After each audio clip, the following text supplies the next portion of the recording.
I just want to say a very quick welcome where I'm looking at you all, getting a smile at you and say hello and welcome to this space. So thank you for being here and painting with me. And I hope this space on YouTube works out okay. And I think with that, again, just welcome. Thank you for being here. I really love doing these free lessons throughout the year. They're just such a fun way you get to give back to the wonderful community and all the different folks that support my work and enjoy painting with me. So again, thank you for being here. And I'm going to turn my camera around and we can go ahead and get started. So give me just a moment to get all that set up for us. Okay, yay. We are get to work with some really fun colors and elements of watercolor tonight to explore hopefully a couple different scenes actually for today. And you can choose to paint one or both with me, but I thought it might be really fun just to be able to, if we have multiple, then folks can see the application of these techniques in two different scenarios. I may not do quite as many layers in our little mountains here because it did take quite a while to dry last time, but we might shorten it just down to two little layers on those hills. And for materials today, I'm using the typical arrangement that I do for most of my paintings actually in classes. I have my Daniel Smith watercolors here and a palette from Art Toolkit, a pencil, little paper towel here to clean the paintbrush as needed, and then a cup for water and a paintbrush or two. You can totally choose which paintbrushes you want. You can do smaller, bigger. These scenes are actually very friendly to a wide variety of different paintbrush sizes. So I personally will be using a number 10 round that looks about like these two. This one here is just an older paintbrush that doesn't have as much of a fine tip anymore, which to be honest is not as needed for our class today. Since we're not doing any detail work, any paintbrush will pretty much be friendly for us. You could even go bigger if you desired, up to a larger round, or play with a flat paintbrush, whatever was interesting and compelling to you. So there's our brief overview of materials. And again, if anyone has any questions here tuning in live, go ahead and pop that into the chat box over there, and I will keep an eye on it as we get rolling. Without further ado, I think we should do just briefly first sketching out our two different little landscapes. And the fun thing about having a very sky-focused scene like these is that honestly, the sketch doesn't have to be very precise, which always makes me very happy. And that does mean that we will have a lot more work to do with the color itself, but it's sometimes nice just to have a little bit low stress sketch to deal with. Sometimes I feel like the sketch can be the hardest part of all of this. So there's our two pages all set up for us. And if you're curious, I'm working on a 5 by 5 inch little piece of paper here. I have two of them. Again, you can follow along with one or both. The main reason I thought it'd be fun to do two paintings is that we will have some pretty substantial dry time in between the two different components of our painting. For this leftmost scene, this is just, you can basically draw any ridgeline-esque shape that you are feeling excited about and compelled about onto your page. Doesn't have to be an exact replica of either that I did, just so long as you have some kind of ridgeline thing happening on the page. That's perfect. For the one on the right-hand side, or whichever orientation you prefer, I think, like I mentioned, we'll just do two layers of mountains here. Try to keep it really simple for us. We'll have one layer right there, and we'll have a second layer maybe that goes about like this and comes up over here to a little bit higher peak. And that will be our right-hand side and then our left-hand side of that scene. So we'll have just two little areas and two different layers to work with over there. So there's our sketches. They can be very, very simple, which again is quite nice for this one. I did draw mine a little bit darker, actually quite a bit darker, about 50% darker than I might have if I was doing these paintings on my own, just because I wanted those pencil lines to be as visible and clear for everyone here. But if I'm painting for myself, then I try to make them usually as light as I actually possibly can. It usually makes our life a little easier. There's less chance of that pencil lines then showing through in the finished painting. Do I worry about those lines showing through? Not really. Like you can actually see some of them showing through in this painting right here, and right here. But honestly, unless someone's like the distance we are painting, a foot away from the page, they usually won't see many of those pencil lines. And I have come to just accept that they're going to be there because they're often hard to fix. Okay, there's our little sketches. And while hopefully they're pretty simple, so folks are able to keep up here. And just a reminder that if any point you fall behind or your paints aren't behaving or whatever it is, please just don't stress. My goal always with these classes, especially the little short ones like this, is for us just to have some fun. enjoy the joys and the challenges and the fun of watercolor, and just have a safe space to let go of some expectations, make some mistakes, make a big glorious mess if we want, and just enjoy being here and playing together with watercolor. It can be a very joyous medium. It is not always taught that way, I will say that. Oftentimes it's shown to be a super precise medium that requires a lot of tediousness. And for anyone who's painted with me before, you know that I am definitely not a fan of tedium. I am a big fan of shortcuts. So we will definitely be playing with some shortcuts today in our paintings. And whenever I'm thinking about a sunset sky in particular, I was just cleaning off my palette there. There's a couple things that I like to keep in mind, and I will actually just bring up a little piece of scrap paper here for a moment to show you these ideas. The first of which is that, and you can do this on your own page for notes if you'd like, or just watch whatever's exciting for you. The first of which is that oftentimes these beautiful sunset skies will have a lovely combination of reds, yellows, pinks, and blues. The challenge then becomes, like in this scene, when we have yellow next to blue, because if you've ever played with paints of any kind, you know that if we usually end up with some yellow and then next to it we put some blue, my yellow already had some green in it, goodness. As you can see, I am also not terribly concerned about having a perfectly clean palette. Whenever I need a clean color, I'll just scrub it out the moment I need it. So if we have any yellow and we have that next to any shade of blue, the result is going to be a lovely shade of green somewhere in there. Everything up from a very pale green to a nice darker green. And this can be even just the tiniest little bit of mixing can actually do this. If I switch to a smaller paintbrush now that won't carry as much water and pigment, if I get a little bit of this yellow and go for a much lighter yellow, so I take some yellow and really pull that down and make it much lighter, then we'll see that even just the tiniest addition, with just a little bit of blue in there, we'll still end up with a bit of green. And sometimes green is the color that we want in the sky. Maybe we have this beautiful zone, especially in the desert. I've seen this phenomena. We get this incredible phenomena of green. But if I want to avoid green, then what I do is I use pink like a buffer between my two colors. So if you'd like to try that, we can do that over here, where I will have an area of blue. And then in between my blue and my yellow, I'll have some of my pink color, whatever that is. It can even be a red, just something that's pinkish. So use whatever you have on hand, just a pinkish color. And you can make a big dramatic buffer like this, right? Where the pink is actually a very huge component of that sky. But the main thing that we're looking at is, okay, we now have a buffer of pink between our yellow and our blue. So we don't have those two touching each other. So if you have a big area where we want that nice pinky purple in between, you can do that. Otherwise, if we have a painting where we have a very minimal area of the pink, and we really just still want to have, maybe we want the blue and the yellow to be very close to each other, we can still treat it the same way. We just go for a much lighter version of that pink, and we still have it as a bit of a buffer there, but we just make it smaller, lighter. You'll notice that when I'm putting my brush strokes for my skies, I'm really trying to do side-to-side brush strokes, and honestly as few as I possibly can, especially on a paper like this. This paper is a piece of Canson XL watercolor paper. It's nice, it's cheap, but it doesn't really hold moisture very well. So it wants to dry really quick. So for these, I have much less time. You can see here, I can bring that yellow right up next to that green, that blue, and we don't get too much green happening in there.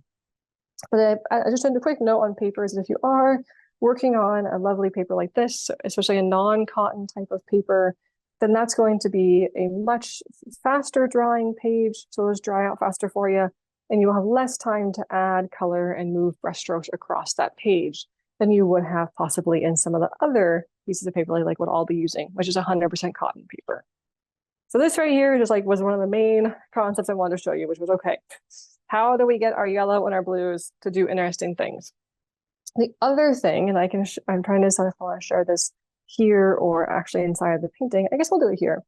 The other thing is that when we are adding colors to a painting like this, where if we want to have a decently smooth gradient, right, where we have some interesting patterning happening, but maybe not a ton of it, then the way that we can help always try to ensure that we get a somewhat consistent application of color without unexpected patterns is that I want to match the wetness of my paint and the stuff on my paintbrush to the page. So what I mean by that is, let's say I have here, I'm going to put just a bunch of random blue onto my palette or on my page here, and I have a nice, shiny, super wet puddle over here. If into this space, I all of a sudden come into this and I have a pink and I make that pink like a super crazy damp wet puddle, right? You can see I'm just like scooping up as much as possible. This is substantially more wet, much more water than what's in this patch here. If I go across here with this paintbrush, you can see that that burst of color is just going to go all over the place because there's just so much water in there at play that it's like a big flash flood on our page. And that could be a pigment flash flood, or if you even had just clean water and you put a stripe of clean water across there, then you can have a clean water flash flood, which is called a watercolor bloom. Instead, if I try to match the wetness of my paintbrush to the wetness of that part of the page, and I often do that by having a little puddle here so I can monitor what's happening over there, you can see here that I can go side to side right into that wet zone, and I can blend the color, I can add another color to it, and I can do that and get this pretty smooth gradient without having these super unexpected things happen. So the moral of the story for that one is that when we're working in skies especially, but anywhere in a painting, if we want to avoid the really fun, crazy patterns, then we try to match the wetness of our paintbrush to the wetness of the page. If we want fun, crazy, unexpected stuff to happen, then we introduce more pigment or more water or both to what's on our paintbrush and touching that page. Okay. Any questions about that little bit of stuff there so far? Hopefully that's a helpful way for us to begin. It took me a long time, honestly, to figure out this concept right here and to understand why was I getting crazy, interesting patterns sometimes and not other times. And once I figured this out, I was like, oh, okay, a light bulb went off, but actually I had a lot more control over what was happening inside of my scene than I thought I did, which was really exciting when I finally figured it out. Okay. While folks are wrapping up that little exercise, I think we should go ahead and start playing with some of our painting. So I'm going to switch gears here and let's go into this painting here. I'm going to slide all this over, make sure I'm still in your field of view here. And one of the things that I like to do to help extend the dry time and to basically to make my page stay wet longer and to make my pigments more predictable is I will actually take clean water, and you ideally want a pretty clean brush for this. Mine was, it's actually decently clean today. I'm going to pre-wet the entire sky area of this painting. And this painting is nice because since our whole ridgeline here is going to be so dark, that I can actually just carry this water and my paint all the way down into that whole bottom zone. I don't have to worry about a precise edge. I'm not going to do any snow or anything like that. So I don't need any of the white of the paper to be preserved. So I can just go a little ham here and coat this whole area in just a beautiful, consistent layer of water. If you are on a cotton paper, it will take a little bit more water to get an even sheen all the way across. If you are on a non-cotton paper, it will take significantly less water to achieve that. I'm going to make sure I'm in your field of view here. There we are. So I'm just going for a nice even sheen all the way across. I can run my paintbrush side to side. And if I have a puddle somewhere, then I'll want to wipe the paintbrush off, slide it through the puddle, go wipe it off again, and repeat that until I get rid of the puddle. And an easy way to check for an even application of pigment or water is just to look at the shine of that page under a lamp. You can see it's a nice even shine all the way across. That tells me, okay, I did a pretty good job. It's going to be nice and even. I'm not going to get any crazy, unexpected stuff happening across that whole space. Once I have that done, then we get to start applying color. And if you are someone who gets stressed out by having to move a little bit more quickly, I might recommend that you actually watch this portion first and then do it right afterward, because that way you'll have a vision of where the whole process is going and how I will build the gradient from top to bottom. I'll just give you a little overview first of how I'm going to approach it to describe it in words first. I'll start with a reddish color down here, then transition to yellow, and I'll just be doing these gentle, like very consistent side-to-side brush strokes to be applying that color. I don't want to do any crazy brush strokes upward, downward, whatever it is. Just very gentle, feathery brush strokes to apply that color and blend one area into the other. Then we'll switch and go into our blue and our dark blue, and maybe bring a little extra dark blue in at the top. Without further ado, again, watch if you're feeling intimidated or whatever, just watch first, and then repeat with me. I grabbed my yellow to start, but actually I want to grab a red. I'm going to use this very brilliant scarlet red that I have. I really like this color. It's called Pyrrole Scarlet. I never do know how to pronounce that one correctly. But anyway, it's a beautiful scarlet color. And I'll begin by putting that right down here into the bottom of my sky. Like I mentioned, going right over the top of my peaks. I am going to carry that color all the way down to the bottom, just so I don't end up with any weird hard edges. So that will help mitigate that. Nice dark color, and I can add a little bit more if I want, make it even a little bit darker as I go up the page. Just gentle side-to-side brush strokes. And then from there, let's add some yellow. I can rinse the paintbrush off if I want to, but there was so little red left on there that I didn't need to. So just blending these two zones together. You'll notice that my page is definitely not adhered down to my desk. It's just going to flop around and bend a little bit. That's okay. I don't mind a little bit of warping of my page. I don't think it's a bad thing. And it honestly gives me good practice for when I'm outside, when I will get a lot of warping if I just embrace that inside. I can really see the benefit of that pre-wetting I did. I feel like I have a lot of spaciousness here to add color. If you want to add a fun little extra stripe of red color across here, going into that yellow, you certainly can. Or you can just go for a consistent application of color on there. This is where things get fun. So remember how I mentioned we need a buffer of pink? I want to rinse that paintbrush off, get a little bit of pink. I'm going to make a puddle over here so I can see what's happening with it to start, because I just want to make sure that that will help give me again, I'm watching for that. Okay, how wet is the stuff I'm adding to my page? And I'll start up high, add some of that pink, and then blend that pink down. And that might have been a little bit more pink than I expected, but that's okay. We're letting go of expectations and exploring and just experimenting with our beautiful colors. So there's our layer of pink. And then I need next some cobalt blue, and my cobalt blue is actually almost all the way out. So I'll just squeeze a little bit more in there. I usually like to refill this separately, but this will have to do for now. So let's just grab some of that, make a nice little puddle. And you'll notice that that pigment I just got was very, very sticky when it comes out of the tube like that. And for this painting, I'm going to get a bit more of a purple gradient here than what I had originally. But I'm going to delicately, and with as few brush strokes as possible, bring this blue right up next to my yellow, which is a couple little brush strokes there, and then just leave it to ideally blend together a little bit more interestingly. If I'm not getting any blending, I'm getting a very hard edge in between. The solution is to actually rinse that paintbrush off and move most of the moisture, grab a little bit of pink, and then with that little bit of pink, just go right in between those two colors and just blend them right into each other. And that will hopefully help embed that yellow into the blue up above. My yellow is starting to dry, so I am moving a little bit slower than last time I painted this. That's okay. Add some more blue. The upper portion I can go pretty fast on. I don't need to get too stressed out about having everything perfect. Get a bunch more cobalt blue if I want. Feel pretty darn saturated and vibrant with that color. We'll end up with some interesting stuff happening there. Then for the upper portion of the sky, I'm going to grab a whole bunch of my Indanthrone blue, testing how much pigment and water I have on there with a little bit of a tiny spot on my palette. And I'll just take this color and really aggressively bring it down. So now instead of doing brush strokes from the bottom of the paper upward, I'm going the opposite direction. We're going from the top to the bottom. And just adding in this color sequentially. And I'm feeling confident about my ability to add in color still at this point, because the whole upper portion of my page is still shiny. The bottom portion is starting to become matte shiny, which tells me that if it's matte shiny, I probably don't have very much ability to add in more pigment. It's likely too dry to take too much more input at that point. And overall, I think I'm pretty happy with how our sky gradient is going. If I see anything funky, like this little bit of blue that looks a little bit too standing out to me, I'll wipe the paintbrush off again, wipe off the extra water, and I can try to just gently pull out a little bit of that, or even bring a little bit more pink back in there just to help move that color around more interestingly if I think I need to. If I want to, I can also add in a couple fun little stripes of pink up here. For this, I'm being especially careful that I do not have too saturated or too wet of a mixture. There's a little baby puddle over here.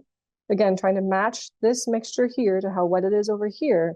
I'll use just a couple little brush strokes from the left-hand side and bring them toward the middle to add in a fun little bit of pink, maybe the hint of a higher cloud or something like that coming across that upper zone. It doesn't take much, and I can really start to feel that things are beginning to dry a little bit. See how much the pigment was pulled with my paintbrush and how it's staying where I pulled it? That's a clue to me that I'm running out of time for this sky gradient. So I think it's time to let this one dry. Okay. Questions about our first little friend here before we move on to our next. I'll also note that at this stage, I will lift up the painting and actually wipe off the edges with a paper towel because you can see through that puddle there that was happening. If I don't address that puddle, as this painting dries, the paper here will dry, and it'll act like a sponge, and it will pull all of that pigment there into the painting, making a little flash flood, resulting in some funky patterning. See it happening right here, that little like whitish lighter blob there? That's from the water along the side of the painting being pulled into it. So I have to manage that by drying off the whole edge. If I'm ever working, also my workspace too, gotta dry that off as well.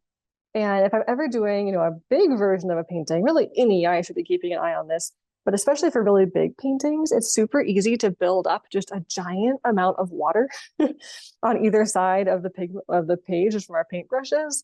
So for those, oftentimes when I'm working like this, I'm being really conscientious every couple minutes to come through and try to wipe some of that off. So I'm going to get some funny patterning there, but that's okay. It'll just look like a little cloud emerging from the left-hand side of the painting.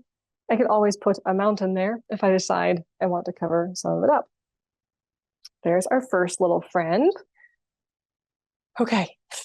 And I will keep this one here and visible for everyone off to the side. I'll put it right over here on top of our little color test over there.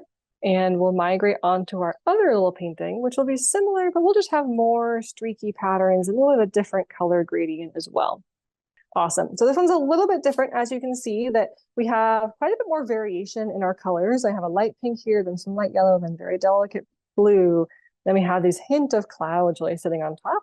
But this one doesn't have much in the way of those hint of clouds. I want to make sure this one is still in view for you. So let me slide everything around until it is. There we go. That looks a little better. So I'm going to move this one out of the way so I don't get paint all over it. For this next one, I want to start exactly the same. This time around, however, I am going to try not to get too overzealous with my water because I want to be able to paint these hills sooner, basically, and not have everything have to dry perfectly. So I will actually just take my water right up to the edge of those hills. And so I'm pre-wetting again, but being more precise this time and not covering just the whole big giant page. Instead, just being a little bit more slow here and precise.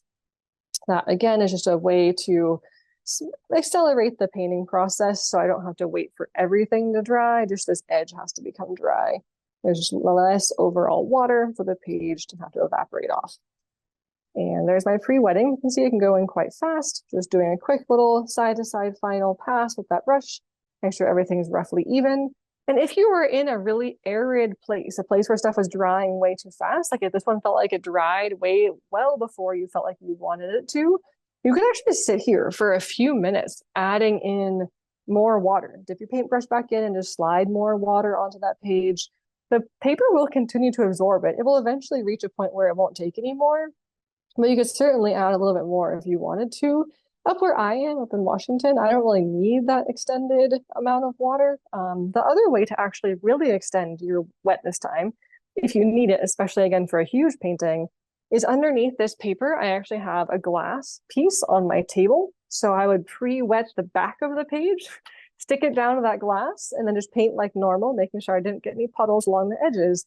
And that will easily double my dry time on a more humid day, on a more summer day, maybe less than that, but it's pretty dramatic how much longer I have to work on stuff. Okay, I think just for fun, I'm going to stick with my little bit bigger paintbrush here for portions of this. My first color here will be a nice light, delicate wash of pink. And with this one, when I'm going around the mountains, I can't do as nicely organized horizontal brush strokes. I have to just drop that in. And if I go over that line a little bit, I'm not worrying about it. And this time I'm also going to just play with, okay, what happens if I start leaving some little bits of gaps in my sky? So you can see here that I'm not covering all the white like I did last time. Just leaving some little gaps and adding in the pink in a slightly more unpredictable pattern. So we're building our color a little bit differently. I rinse the paintbrush off, grab a little bit of my light yellow. That light yellow had a little bit of yellow or a little bit of rose mixed in. That's totally fine. So a gentle, delicate yellow here, and do the same thing, just very, very delicate side-to-side brush strokes. And the reason that I'm not getting like crazy patterns of color is, again, this delicate puddle here is not that much paint on the paintbrush. It's really a very controlled application of pigment to be able to allow me to move these paints around each other and not get crazy unexpected stuff. Like we talked about, as I go toward the top of my yellow zone, I want to switch back to some pink again. Make sure I have that little buffer zone between here and the upper part where I'm going to have some cobalt blue at play. So there's that. And I might even carry that pink all the way up this time, just because I think it could be fun to get some purples happening. Let's see what happens. Now I want some more cobalt blue again and grab some cobalt blue. That was a little bit of a wet mixture, so I might get some interesting like downward blending of my pigments. And in fact, if I want to encourage some interesting rainy textures to happen, let's just try it. I can actually tilt the whole paper to the edge and wet mixture. And as that wet mixture is carried down the page via gravity and capillary action, it's going to create some interesting patterns for us. I'm just watching the edges, like you can see here, a bunch of water was there. So that's the danger of that, is that it might start to go into weird places, but we'll just see what happens. So I'm getting some interesting, fun, rainy-like textures there. Put some more blue up top and let that dance around and right along the edges. Then we can put the page flat. It'll be a big experiment to see if those patterns stay or not. My page might be too wet for them to actually stay. They may just end up dissolving into the wetness of the page and not stick around. I think for fun, I want to add a little bit of blue hanging out down here. Let's put an imaginary cloud coming across here just for fun. And you can see how, because there wasn't that much water in my brush, and because I'm not really crazily swiping it through the yellow, I'm also not getting that much mixture there. Might carry that color out a little bit. I switched to a smaller paintbrush now just so I can have a wee bit more control and blend that upper edge and soften it, or add even a little bit more pigment if I want. Just incrementally building the colors across the page. And now I think in order to go back to what I worked on before, thinking about that shape, I need some more vibrant pink color. So now I have a moderately wet mixture, nothing too crazy again. And let's put some of that right in through here. Had a little bit of blue in it, so I'm getting some purple tones happening. And then let's carry that all the way across. So nice big cloud over there. And let's put another big cloud over here for fun. Maybe it's one that's shadowed as the sun sets below it. And whenever I do cloud shapes, I tend to like to try to have them be somewhat horizontal like this. It's just a very easy shorthand that our brain understands really well. Are all the clouds always going to be perfectly horizontal? No. But do I usually try to build them with horizontal shapes? Absolutely. I find that that ends up with a bit more success usually. The bottom part of my painting is actually drying a ton, but I really did want a little bit of blue down there and that stuff. So since this is so dry, I want to make sure I have a very minimally wet mixture on that paintbrush, just as little water as I can have and still smear some paint around. A little bit purpley, that'll be pretty hopefully. And just very gently and delicately add in a couple of my stripy lines here for some clouds that are closer to the horizon. Really having to be very careful here to not have too much water on that paintbrush. It really wants to, this is very, very dry. Pretty much the maximum, the last possible point I could be adding in those little bits of cloud. It's just barely wet.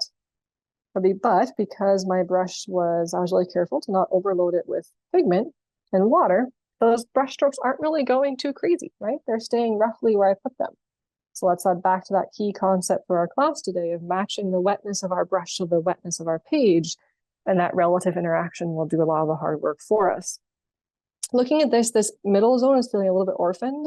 I think I want just a little hint of maybe some little more detailed clouds right in through here too, just to bring that as a fun little focal point. Again, my page was just a tiny bit matte shiny, so we could still take the input to this any drier and I wouldn't have tried. It would have ended up being really hard edged clouds there. And I think I'm feeling pretty happy with that little sky. I think I'm going to call it good. I'm going to lift the hands away, put the paintbrush down. And while that's drying, we have some time. So if you have any questions, let me know.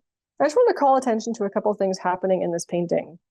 The first of which is, see these little delicate, like almost rainy, like feathery reaching bottom of this pattern right here?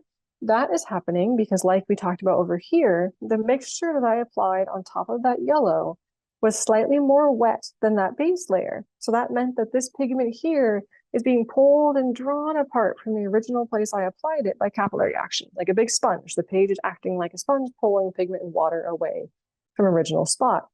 The same thing is happening right here with some of the blue, and the same thing is also happening down here. At this point in the painting, if I put a big stripe of clean water across the top, then I would get those really hard edged patterns over here, those watercolor fractalized blooms. I'm choosing not to here, but oftentimes I will use that as a very powerful tool inside of skies. Sorry, my page is a little bit tilted. I, for one, have a really hard time making straight lines when my hand is perfectly perpendicular to my body. I've gotten better at it, but most of the time, if I'm painting on my own and if I want straight lines, I will turn that page at a 45-degree angle. I just find that to be a much more natural way to move my hand, because at this orientation, my elbow and my arm and my shoulder aren't impeded by my torso. So I'm able to have a much more natural flowing movement to my whole arm. And lest we forget, I do need to wipe off the corners of or the edges of the painting. It's already getting some little bit of drying and pushing of pigment into the page. So just running it carefully right along the edge there. There we go. The upper edge didn't have a ton of puddling, so not as worried about that. And also don't forget your page. Can't tell you how many times I've been so careful to lift up the painting and dry it off. And then I go right back to my page and just sucks it right off of the page or table. I have a piece of scrap paper here just to give a nice white background, but whatever surface you're on, you gotta dry that too.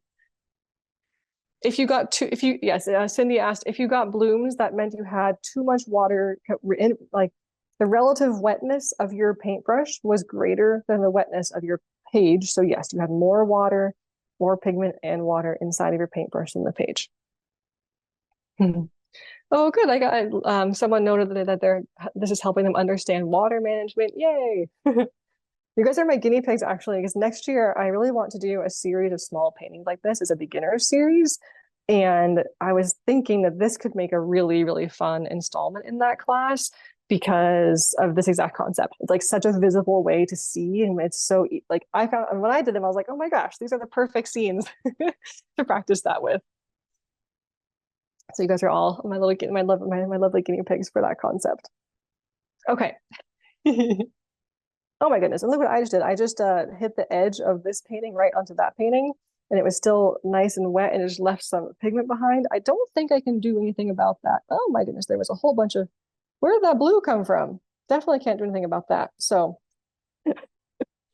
lessons learned, right? Be careful with the when we're moving paintings around. I wonder if this paintbrush I could use to, nope, that is stuck on there, and that is stuck on there too. All right, I'm just not gonna worry about it. We'll have a fun little, beep boop of extra color there.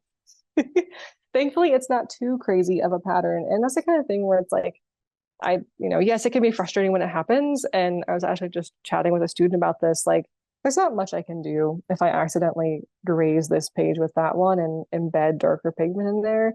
So my easiest way to handle that is honestly just to say, it's some cloud texture.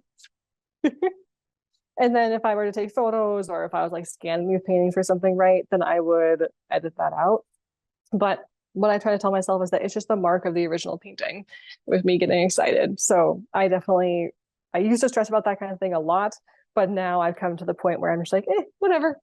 Right? We're learning and practicing and playing. Having everything be perfect just isn't going to be feasible. And it's so much more fun, right? If I just let go of the stress when things like that happen, it's like, okay, doesn't matter. For our little bottom part of our mountain here, I'm going to keep it super simple and straightforward. I want this paintbrush to be clean. Actually, I don't want that one. I don't need my pointy brush. I can stick with the older, wider, more blunt paintbrush.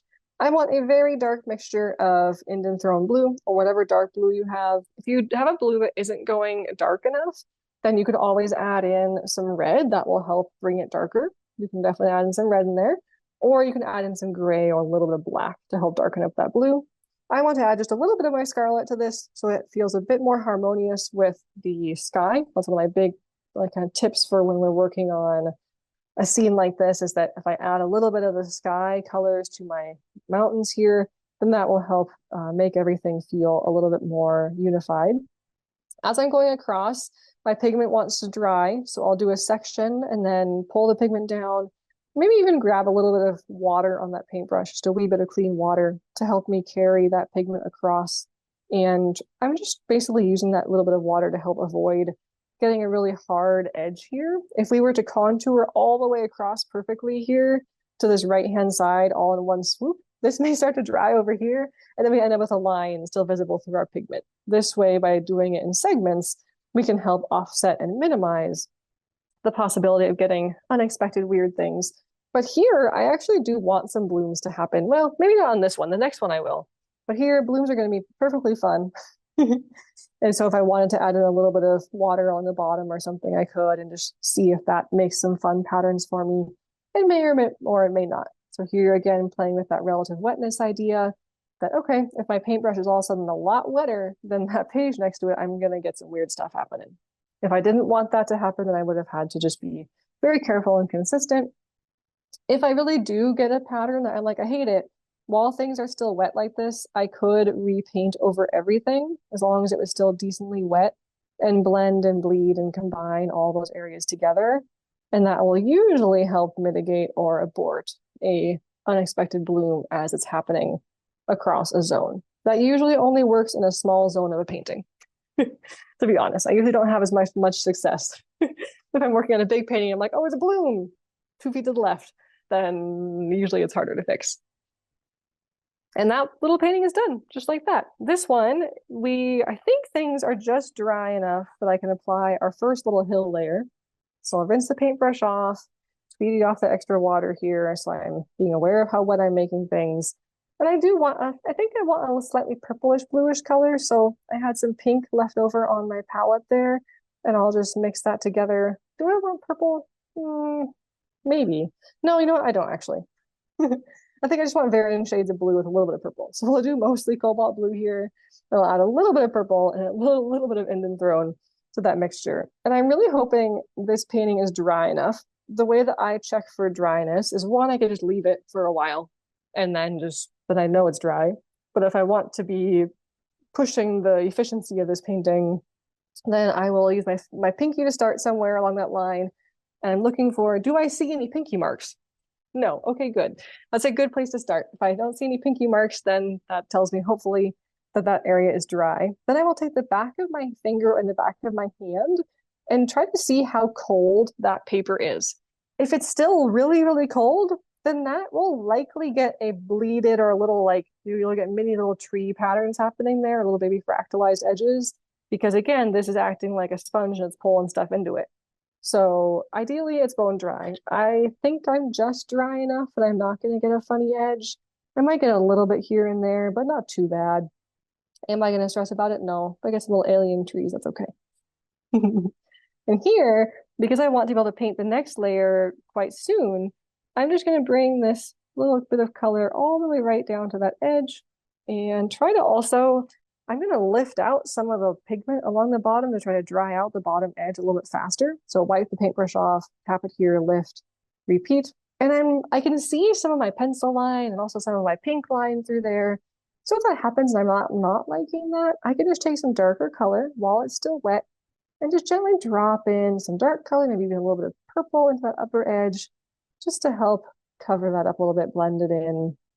Am I going to stress about it? Absolutely not. But it's a good thing just to be able to see how that can help blend in that upper edge. Okay, we're almost there. I need a little bit of time for this edge to dry. Again, I can lift off a little bit of pigment right along that edge if I want and lift out a tiny bit of water and try to encourage a little faster dry time. If you are feeling bold, you could always take a clean paper towel, well, dry if not clean, and actually tap right along that edge very, very gently to even try to lift out a little bit more moisture. Can't tell you how many times I've been in the field working on a painting when things are just not drying. And I'm sitting there for like 2 minutes, tapping an edge dry in the hope that things dry just enough to be able to put in the last layer of a mountain range. I think I'm just dry enough. I might get a little bit of bleeding right there. We shall see. For this color down here, I'm going to go for a very, very dense and concentrated version of my cobalt blue, combined with some indanthrone blue to give it a little bit more of a darker hint to it. Then I want to add a bit of rose just to bring a little baby taste of purple in there. So it's just my dark blue, my light blue, and some rose. And I'm going to start over here, away from that area that I'm fairly sure is going to bleed on me. My sky is dry enough, I know that. So I'll just apply pigment pretty quick and directly.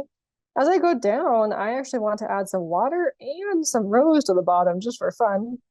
And we can go crazy here a little bit, give a fun impression of some gradient down here. So we can start with the purple, blue along the bottom, then come back with that darker blue, grab some more dark blue if I want. When I'm filling in mountains, I try not to get too stressed about it and just say, yeah, let's just have some fun. See what happens when we add a bunch of color to another color and let these colors just blend one color into the other on our page. I personally think there's something so magical about just letting the pigment really have its way on the page without trying to control it too much. Oftentimes the most spectacular, unexpected stuff happens if we let the pigments really just do their thing. And on this one, like I mentioned earlier, I am going to grab a lot of clean water and drop some clean water very aggressively into this right-hand side. I want some blooms to happen. So we're going to really go the opposite direction of what we did in the sky, where I tried to match the wetness right in through here. We're not matching the wetness at all. We're just going for it. I want those blooms to happen. I'm excited to see what happens with those. And as things are drying a little bit and starting to slowly shift, I can drop in some more pigment up top if I want to, while this area is still wet. So many different options of how we can handle just letting things go on the page and see what happens. If I don't like that blooming edge, which is actually looking a little weird, I can cover some of it up and try to just give it a little bit more of a controlled. I like that the bloom is here, not all the way up to here. And maybe I'll make this a little bit pointier peak right here. That was still a tiny bit wet there, so that edge, yeah, you can see it happening again. That edge keeps fading a tiny bit, and that was to be expected given how quickly I was trying to push that. But with that, I think I'm gonna call that little painting done. And somebody asked that if their colors are not as saturated as they would like on their painting, does that mean that the paints aren't wet enough in the palette? It could be that the wet paints aren't wet enough, or maybe we aren't like agitating it enough to actually lift out all of the color and make it as saturated as we want. It could also be the brand of paint that we're using. So some paints will just have lower pigment to binder and the other compounds inside of that paint. So they will have a lower actual saturation they can go to. For example, if you had a paint that was more of a student grade paint, they're cheaper because they have less of the expensive pigments in them. And then the other thing that could impact, something that people often note is that you'll notice how my palette here, I really don't have big puddles of paint on my pans, right? I just agitate them a lot to get the pigment out. That is somewhat counter to how some artists operate. Many will spray their palettes or put drops of water in there. I just learned over time the hard way that when I was painting outside, if I had drops of water everywhere, my palette would not dry. They would stay mushy for a week in the field. So just by accident, I kind of developed a way of working that I agitate more of the pans to pull the pigment out. And the downside of that is I wear through brushes very quickly. So I do not use expensive paint brushes because they go bad on me very fast. They will last 3 to 6 months at maximum for me usually. And then Cindy asked a fantastic question that if you have a lot of blooms, can you glaze over them after they're dry? So if you have a lot of blooms, my first reaction is to say, don't worry about it. Enjoy your beautiful blooms. They're awesome. You have a more different looking, cloudier sky than I do. But if you decided that you really did want to try to disturb some of those patterns and get rid of some of those blooms, then you could definitely do a whole second sky on top of it. And just the agitation of the paintbrush will soften some of the bloomed edges. And then the application of new colors on top will also diminish their appearance. You will never get rid of them completely. And then how much you can agitate or cover them will depend on the paper you're using. Some papers are much more friendly toward being layered over and lifted out and smudged, and others really aren't friendly to it at all. And then the pigments you're using will also determine that as well. And just looking at these two paintings, it's fun to be able to look at them. And now that we've been talking so much, right, about water and pigment and the ratio of those, to see, okay, like right here, I got some interesting like baby bloom patterns. So I must have had a little bit more wet water in that zone, more wet paintbrush, basically, when I put in some of the yellow there. Then over here, we have that stuff that got pulled in from the edge. And in here, I can see some pink and some pencil marks, but remind yourself that we'll be looking at these paintings across the way. So if you end up with any little weird stuff, usually you can't see it from far away. But yeah, I don't see any other questions from folks. So I just want to say thank you for painting with me. If you guys enjoyed this, I will be doing more of them. In the follow-up email, I'll be sending you a link to sign up for future free classes if you'd like. But also, if you enjoyed it as well, I would really appreciate it if you wouldn't mind subscribing to the YouTube channel if you're here often or ish or not at all. The number of subscribers there does help a lot as I continue to try to share the joy of painting with watercolor with folks.